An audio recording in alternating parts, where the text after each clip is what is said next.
Hi guys, welcome to How To Library. Today I'm going to show you how to adjust your CapCut video. So first things first, you're going to look at the top of my screen right now, and there's like this huge blue bubble that says new project, and you're going to have to click on that and pick a video from your camera roll and just edit it. But I'm not going to do that because I already have a video in editing, and it's named 1204. So we're going to click it.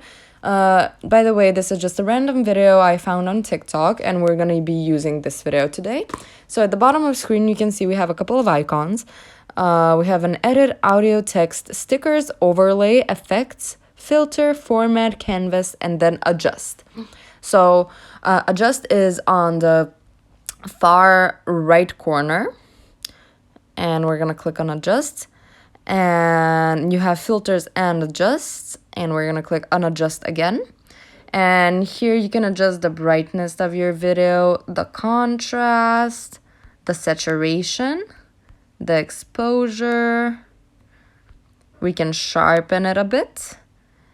This will give you hues of a color, so we're going to add pink.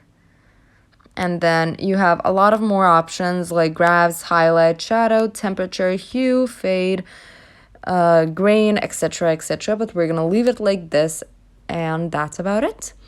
Thank you for watching. Do click the like button if this video helped you, and subscribe to our channel for more helpful videos. Bye, guys.